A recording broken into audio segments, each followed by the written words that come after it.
भारतीय सेवा से रिटायर हुए सूबेदार मेजर एमएस राव खुर्सीपार निवासी जब अपने शहर ट्रेन से भिलाई पहुंचे तो पावर हाउस रेलवे स्टेशन पर समाज के लोगों और परिजनों ने उनका स्वागत जबरदस्त ढोल बाजे और फूलमाला से किया। यह पल बड़ा भावुक करने वाला था। उन्होंने कहा कि एक सैनिक होना ही सबसे बड़ा सम्मान है। देश की सीमाओं पर अपनी जान हथेली पर रखकर भारत एवं भारतवासियों की रक्षा करने वाले वीर जवानों का अपने सेवा काल को पूरा कर लौटना एक नए जीवन मिलने के बराबर होता है। सेना में सेवा देने वाले परिवार वालों में हमेशा एक डर रहता है कि कहीं सीमा पर तैनात हमारा बेटा, पिता, पति किसी दुश्मन की गोली का शिकार न हो जाए। लेकिन वही सैनिक जब अपनी सेवाएं पूरी कर अपने घर वापस लौटता है तो परिवार, दोस्त, संबंधी, नाते, रिश्तेदारों की खुशियों का ठिकाने नहीं रहता।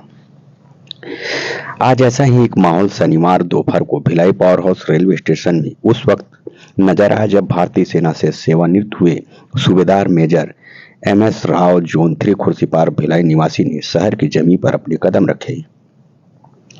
उनके कदम रखते ही परिवार व समाज के लोगों ने फूल मालाओं से उनका जबरदस्त स्वागत किया। वहीं ढोल नगाड़े की गूंज गूंजती रही। स्टेशन परिसर पर समाज सेवी वी वायकुंठ राव ने बताया कि सूबेदार मेजर एमएस राव ने वर्ष 2094 में भारतीय सेना ज्वाइन की थी। उन्होंने भारतीय सेना में कई प्रशस्ति पत्र भी प्राप्त किए।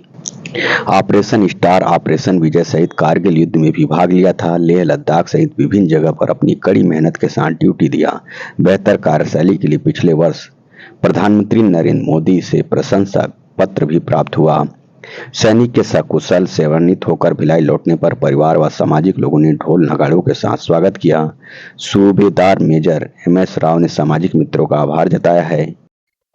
सबसे पहले मैं आप सबको धन्यवाद देना चाहता हूँ। इतना कड़ी धूप में आप एक भारतीय सैनिक जो अपने पूरा टर्न ओवर करके रिटायरमेंट होने का अवसर पर जिन्होंने अपने कीमती समय निकाल के यहाँ पे आया है, उसके लिए मैं पहले बार धन्यवाद देना चाहता हूँ। और ये मेरा 30 साल 3 महीना सर्विस बहुत ही ऊंचा दर्जा और अच्छा हिसाब से हुआ है। और मैं बहुत खुश किस्मत आदमी हूँ जो कि मुझे इतना बड़ा एक सेवा करने का मौका मिला। किस पुरस्कार भी मिले, क्या किस तरह के पुरस्कार आपको मिले? हाँ, मैंने एक्चुअली कारगिल लड़ाई अटेंड किया हूँ। उस वक्त कई ऑपरेशंस में या जो भी अंदरूनी मामला है हर जगह पे मैंने वहाँ पे अटेंड करने का मौका मिला। और इसका पीछे सबसे बड़ी कारण है तो जो मेरा वाइफ है, जिनका वजह से मैं अपना पूरा सर्विस करने में कहीं पर भी मुझे कोई डिस्टर्बेंस नहीं हुआ, इसलिए। और मेरा बच्चे हैं और मेरा पूरा परिवार और बाकी सबका सहयोग रहा हमारे साथ। कितना कठिन होता है? कठिन तो बहुत ज़्यादा है, पर 30 साल 3 महीने में हर चीज़ हमने देखा, बहुत अच्छा और अच्छा रहा टोटली सर्विस। आंध्र समाज के लिए ये बड़ा गौरव का विषय है कि एक लंबा अपना कार्यकाल पूरा करके भिलाई पहुंचे हैं और कारगिल में भी इन्होंने अपनी भूमिका निभाई है और बहुत सारे ऐसे अवसर थे जो पुरस्कार भी इन्हें प्राप्त हुआ। तो ये हमारे समाज के अलावा क्षेत्रवासियों के लिए भी एक गर्व का विषय है। हम बधाई देने के लिए और उनके सेवानिवृत्त पे जो है हर्ष व्यक्त करने के लिए हम लोग गौरव की बात है हमारे समाज के लिए कि हमारे समाज का एक व्यक्ति देश की सीमा पर 30 साल 3 महीने की सेवा समाज कर आज हमारे बीच आया है।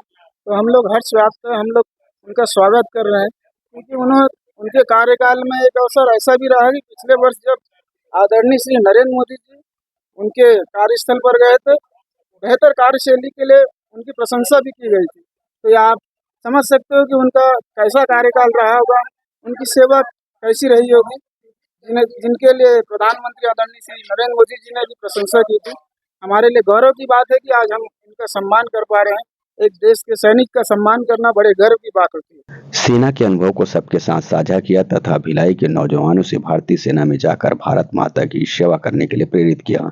इस अवसर पर केस उमा शंकर राव, समाज सेवी एवं वैशाली नगर विधायक प्रतिनिधि वी रामाराव, पप्पू एरन्ना, डी एरन्ना सहित बड़ी संख्या में सामाजिक कार्यकर्ता मौजूद रहे।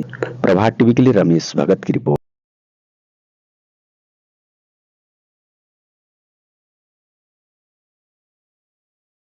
प्रभात टीवी को देखने के लिए आपका बहुत बहुत धन्यवाद। प्रतिदिन ताजा खबरों को देखने के लिए प्रभात टीवी चैनल को सब्सक्राइब, लाइक और अपने दोस्तों तक पहुंचाएं। बेल आइकन जरूर दबाएं। धन्यवाद।